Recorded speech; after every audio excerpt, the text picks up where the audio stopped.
Hello, everyone. Today I have a great interview. This is with Stena Schmitt, and Stena Schmitt is an ACT expert and tutor. So if you have ever wondered how to get a good score on the ACT or just wanted to know more about it, then this interview is perfect for you because Stena is going to tell us all how to get an excellent score on the ACT. I've known Stena now for a little over a year. I tutor academic writing, and I've been in the same networking group as Stena. And because she helps students get into college and I help students with writing for college, we've connected a lot. And I've just always appreciated that Stena brings to her tutoring style something very different than what you would expect from an ACT tutor. Stena doesn't have this one-size-fits-all approach to teaching her students. And I think what she's going to share with us today is going to be extremely valuable. Stena has a background that's fascinating. She started off doing special education, and I think she still does special education. Don't you, Stena?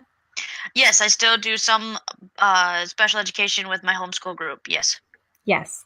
And Stena also has a master's in organizational leadership and human resources. So she has a business background too.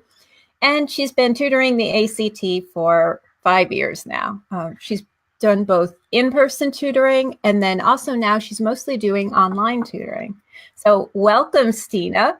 We're thrilled to see you. Well, hi. Thank you, Suzanne. I really appreciate being interviewed today.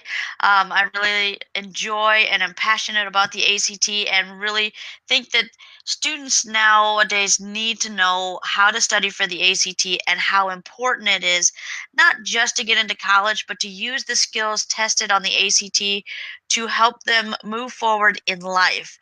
You need to know how to do writing papers or making resumes or how to utilize the math skills in the real world, and we don't do that anymore. Instead, we take a test and we just dump the information, and that's why I'm here to tell Oh, this the secret. Yes.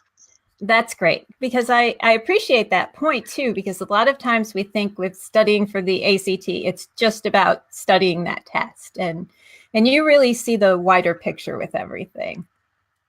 And that's what's wonderful.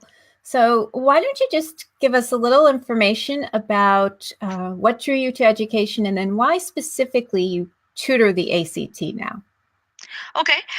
Well, I have wanted to be a teacher since I was in kindergarten. I remember when we had our kindergarten graduation, and I was the teacher in our kindergarten skit. So I've always wanted to teach. I've had very inspiring teachers all the way through, and I did really well with reading, English, and science. But the math portion, I did not do so well. I didn't feel that it was important. I didn't feel that it was going to carry me anywhere, and I didn't feel that I needed to use it in life either. And you're probably wondering, how am I capable to be an ACT tutor? And I'm going to explain that in a minute. But then I became a teacher, and I realized that kids are not using the skills in their everyday life like they're supposed to. Parents aren't either. They're at a loss as to where to teach their child or how to teach their child in order to use the skills they need to be successful. Even a trip to the grocery store can be a very mathematical or a learning experience in general, you know. And so I love teaching, and I love teaching parents how to teach their children better. Well, I took a I started teaching in South Dakota where I was born, and then I moved to Minnesota and started teaching there. When I came to Iowa to marry my husband, I also teach. But the more states I was in, the more I realized that students all over the world are struggling with learning. And so while I was in part of my learning center, I like Sylvan Learning Center because of the fact of their format. However, I did not like the fact that it had to be a part-time job. I felt that you could help students year-round, 40 hours a week, and still get paid a decent wage. And so I decided when I moved to Iowa that I was going to start tutoring in person. And in college, I was told, you're an educator, make yourself marketable. So I did the whole gamut. I did K-8 reading and math, and then I did the ACT test prep to cover the full gamut. But I realized that if you have a child with disabilities or a learning issue, you feel a little more proud about it, and it's a little harder to get a tutor. That and the field is flooded with elementary and middle school tutors. It's not flooded with ACT tutors because that's not something that people think that they can study. They just think that they can go ahead and take the test and be done. And so the more students I got with ACT test prep and the more the parents were willing to hire a tutor for ACT test prep, the more I thought I was marketable in that area. And I also thought since I took classes in high school for ACT test prep, they should be able to take them as well, but the schools don't offer it as often as they used to. Right. I think that's a great point about the ACT, about people not thinking about studying for it. So I think this next question really will tie into that. And I'm wondering what the mistakes are that people make with the ACT, or any myths there are about taking the ACT. Well, one of the biggest myths about the ACT is that um, it's just like any of the other tests that you've ever taken, which it is not. The ACT was actually created by a college or by colleges. They wanted it to study students' ability to problem solve. And so they gave the children or the students a test that's had skills that they should have already learned, but it seemed a little more difficult. It was written a little higher level, more college level, and they wanted to see if students were actually going to look at the question and look at the material and see if they were going to freeze. If they were going to freeze, then college was not right for them. My personal opinion is that college can be for anyone. And whether you can go to college because that's what you want to do, or if you go to cosmetology school, you still need to take the ACT. The another mistake is you can't study for it. They feel that you should just go ahead and fly through it and just be done with it. Then maybe after you fly through it, maybe you take another test. And my thought is, you're paying for this test.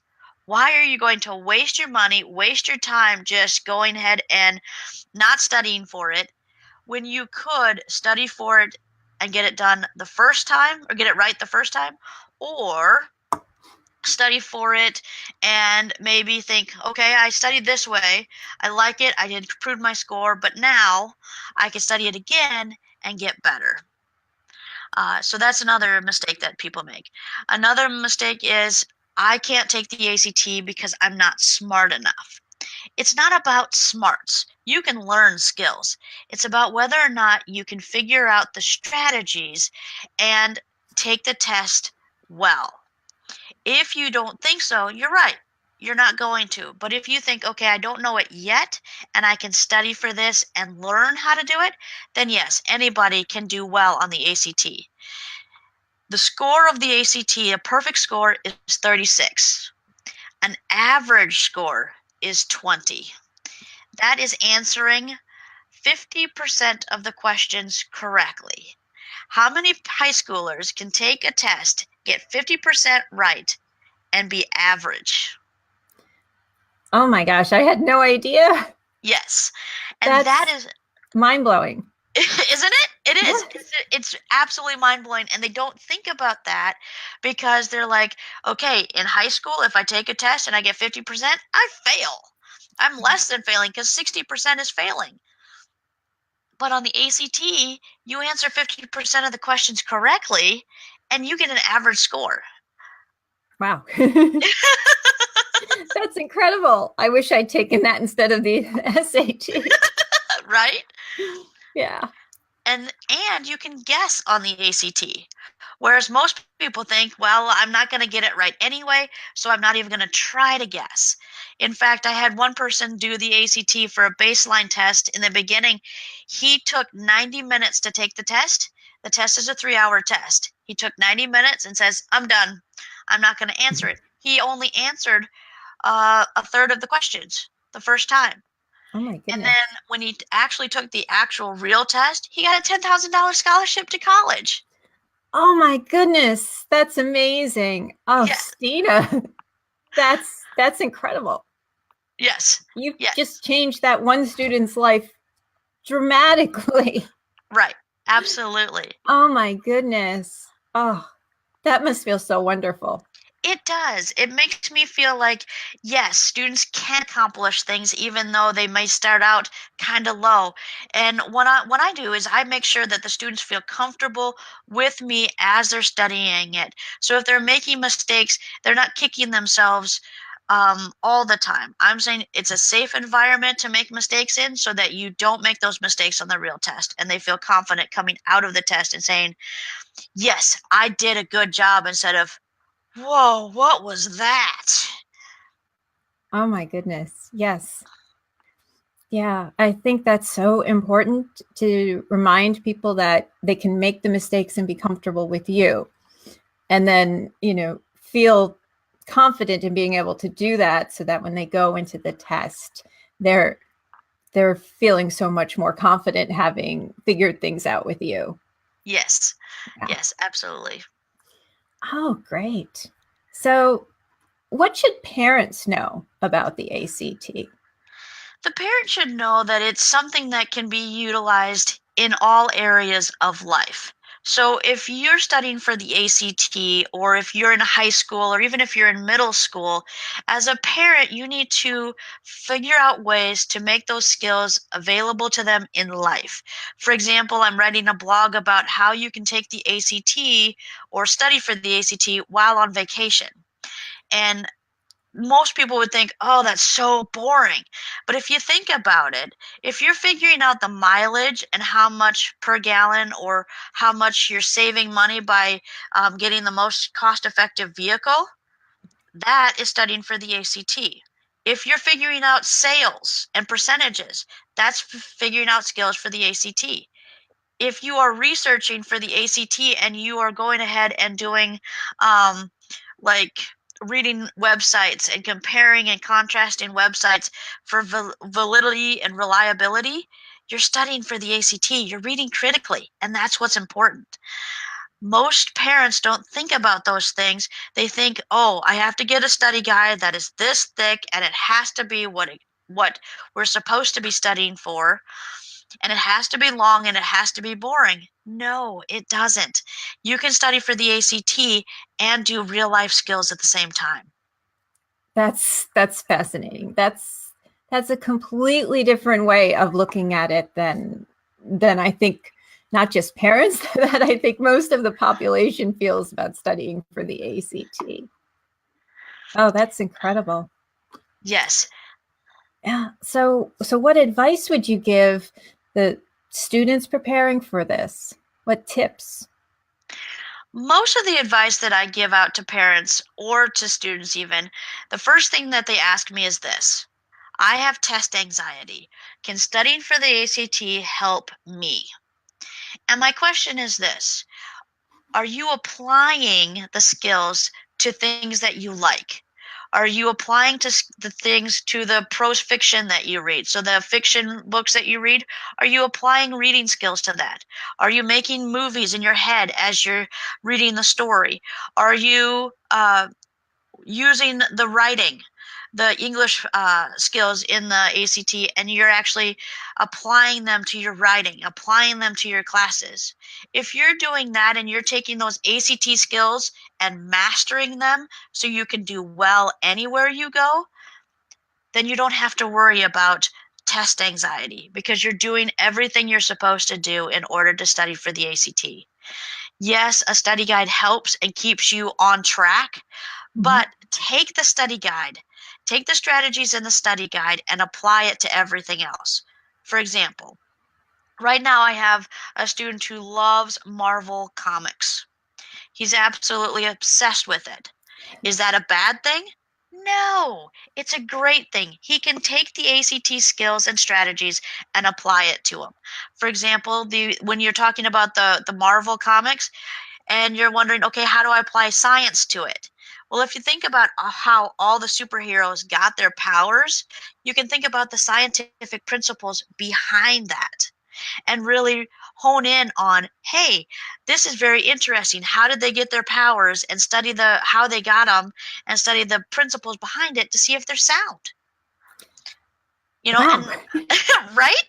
You That wouldn't think blows about my mind. And you would wind up enjoying the comics so much better. exactly, because you'd understand it a little bit better.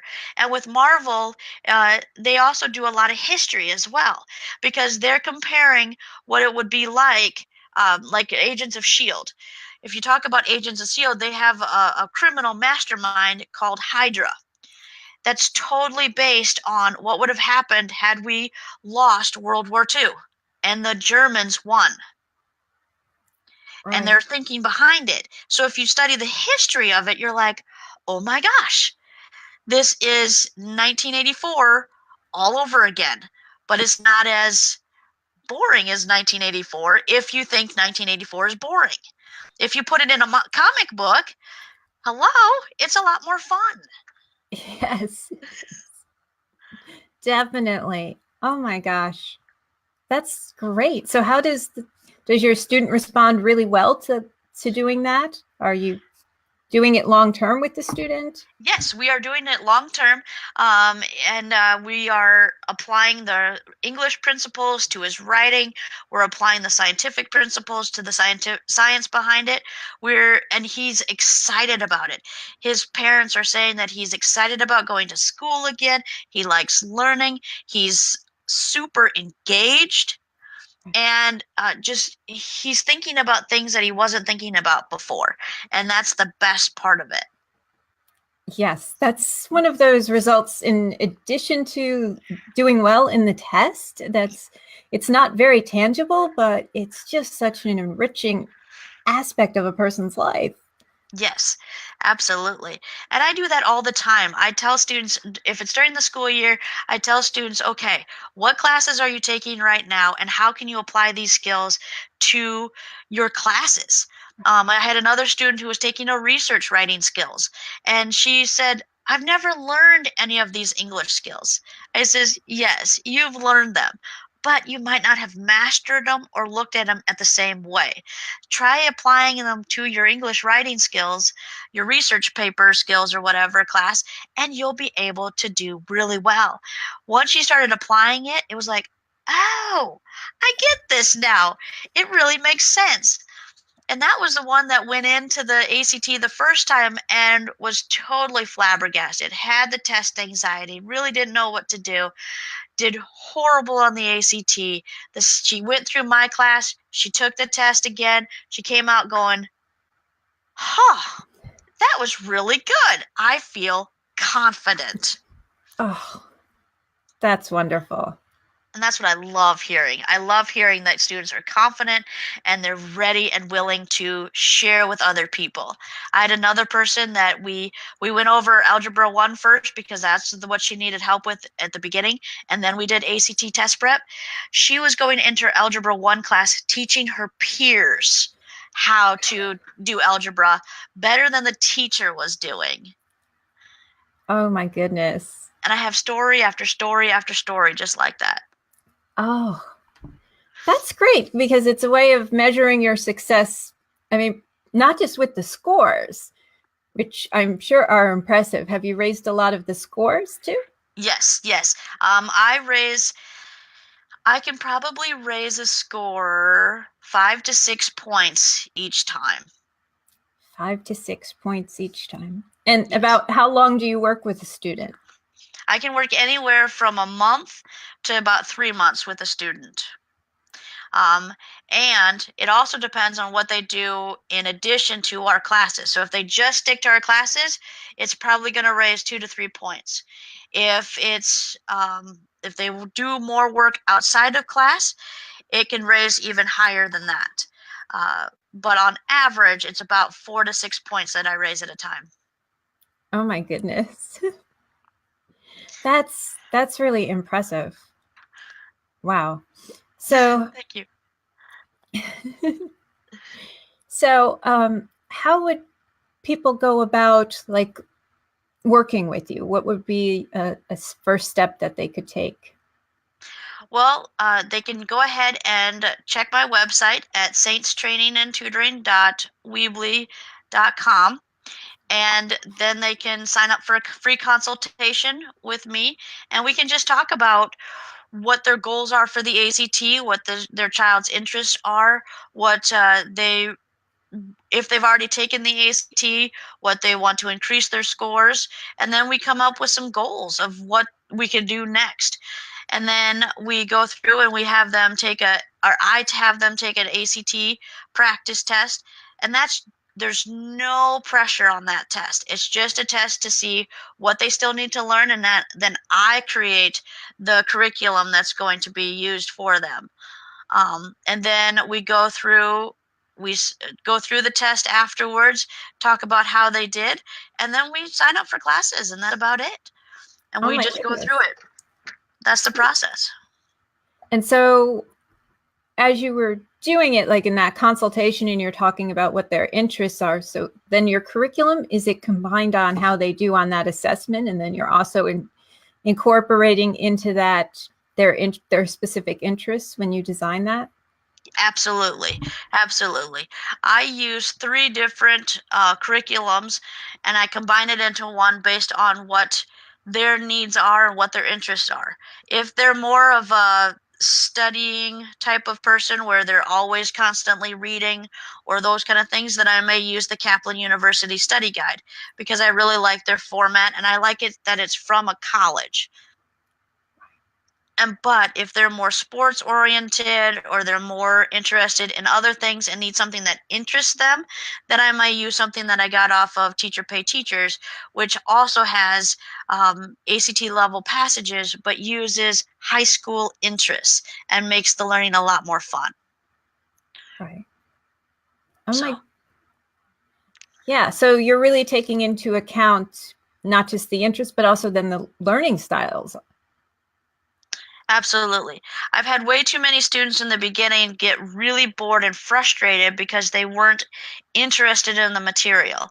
And my point is that you've got to create good habits first before you can go into a test where you're already nervous and already frustrated about whatever's going on in a high schooler's life. And there's a lot. So when you actually are applying the skills and creating those habits to your interests, then you're able to actually really focus on what's important on the test. And you're going to say, okay, I don't really understand what they're talking about here, but I don't have to. All I have to do is answer the question correctly. All of the correct answers are on the test. Yes, they are. Yes. And if you look at it this way, that it's an open book test, all the answers are there. You just have to pick the right one. It makes test anxiety go away a lot faster. And if you know that you don't have to understand the material to answer the correct answer, that even helps even more. Okay. So what resources would you suggest to people as things they could use to prepare elsewhere, Okay, outside of a session? absolutely.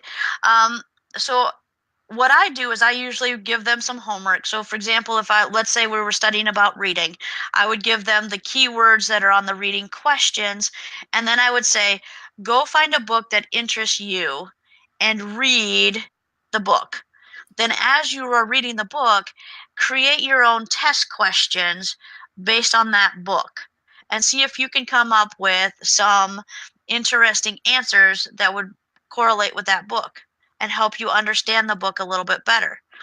For vocabulary questions in reading, I would suggest that they read the book, and any words that they don't really are vocab words that aren't really interesting to them, or they don't understand the meaning of them, that becomes their new vocab word.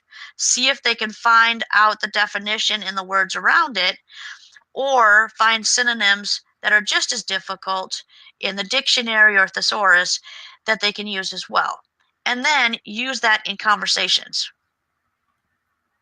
because that's what Yeah. the ACT does. So. And that's the best way really to acquire your vocabulary. Exactly. Because if you go and use a standard vocabulary curriculum, you're only doing the words that they pick out. But you may have a background that is totally different than what the book is telling you to be, and it's not going to apply to you. So you need to increase your vocabulary your way. And vocabulary then is not going to be a strenuous, tedious thing. It's going to be fun and interesting. Right. So, And for the other skills that they're studying for the ACT, what might be things that you send them to? other resources might be for math. What can you do in math for the real world? For example, if you're planning a vacation, maybe you want to figure out the area of a circle. And if your hotel is in the middle, the area of the circle might be the walking distance of your hotel, and see if there's any touristy attractions in that area. You're applying it to real life. Most people, once they learn the area of a circle and they've taken a test and spit it back out, they're like, I don't really need to know about the area of a circle anymore.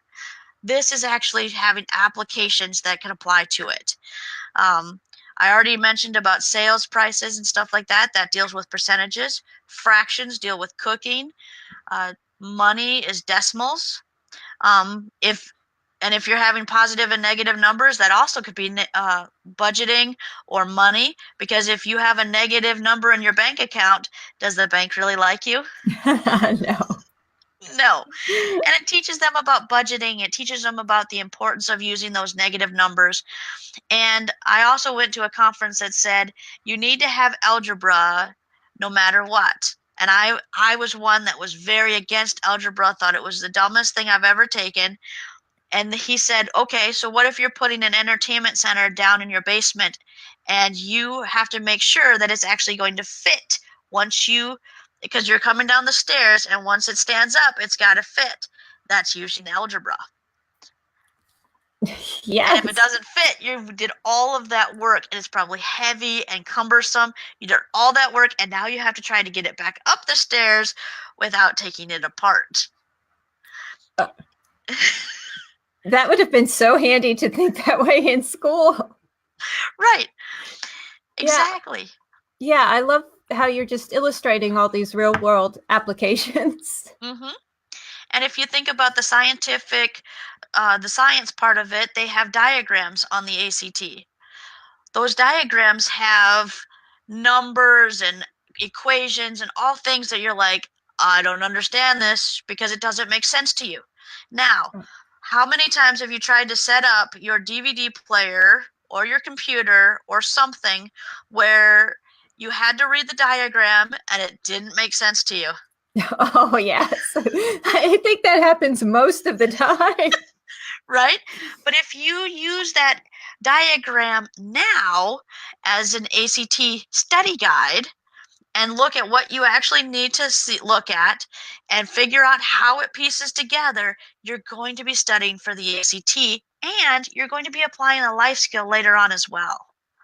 It's going to make so much more sense. It's going to be a lot more interesting, and it's going to be a lot more fun.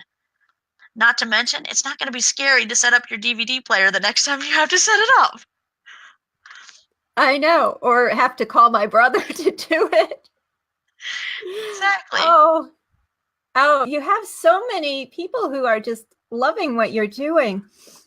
Ashley says how she loves the real world applications that you have. Victoria really likes how you make it a safe space to make mistakes in your tutoring sessions.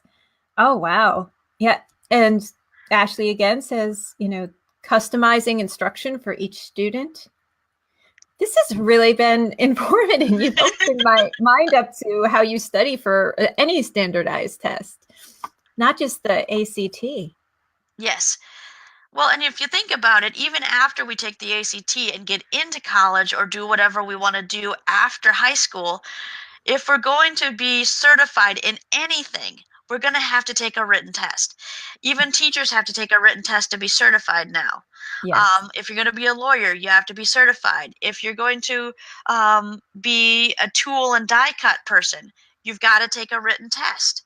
It's always going to happen in your certifications that you're going to have to take some sort of written test in order to quantify whether or not you're going to be able to do the job. It's not just the ACT. And so we have to prepare ourselves for taking those tests all the time. Why not find real world applications in order to do that? Wow. I think you've just changed my whole perspective on standardized tests. This has just been fascinating. Does anybody here have questions for Stena on her tutoring or on the ACT? All right. Well, the comments I think are a little bit behind. Okay. From Facebook. But if you do have questions for Stena, I'll be checking back and I'll just tag her so that she can check all of your questions and respond to them. Oh my goodness. Yeah, you've changed my whole thought process on how people tutor standardized tests, because so many times I'll learn about a standardized test prep program, and it really is that study guide and then just following that study guide and taking the practice exams all the time. I don't see that much with that whole aspect of real world applications. Well, it's another way of being able to look at it, and it's another way to make it real. I was one of those students that said, what's the background behind why we're studying what we're studying?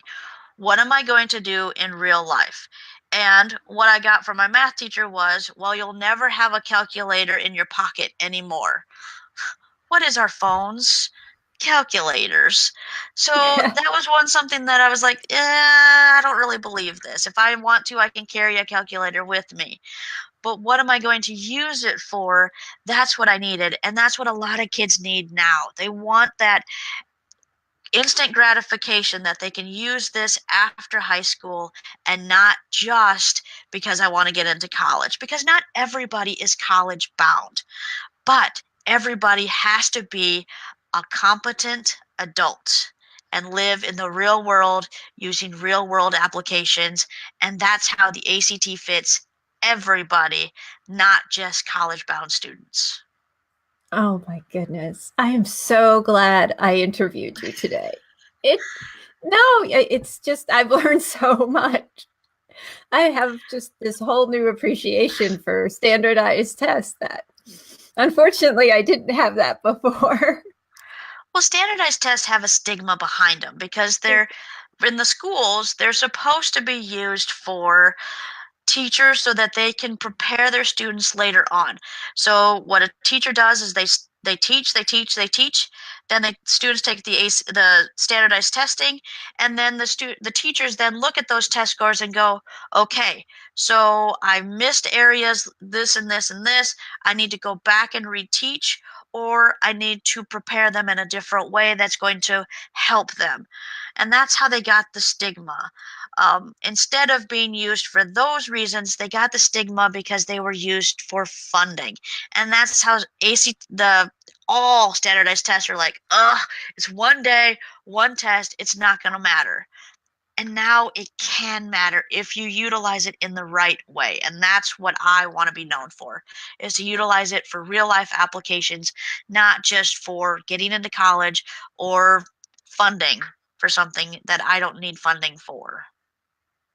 Yeah, that's just so inspirational. I was wondering if you could repeat the link to your website, because I know you have a lot of great blog posts up there. And if people want to get in touch with you about the consultation, Sure. it's Would you would you okay. like me to put it in the chat? I will type it right here. Okay. Saints Training and Tutoring Thanks.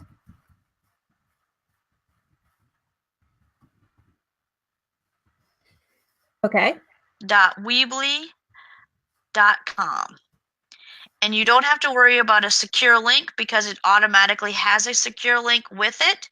So once you put in the Saints Training and Tutoring.weebly.com, it will automatically put the oh, you have a comma in there instead of a Oh, okay. Well, then I will let you type it in. Yep, sure. Oh, I put my reading glasses down, everybody. So That's okay. I thought I was doing just fine without them, but I guess I'm getting just a little too old. No, you're not old. Not at all. My eyes are.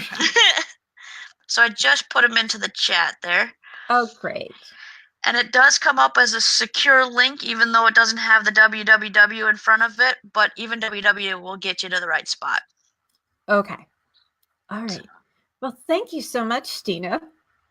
Well, thank you for inviting me. I'm really appreciative of this, and I want everybody to know what the ACT really is and what it's for and why every high schooler should take the ACT if they are going to be a competent adult in real life.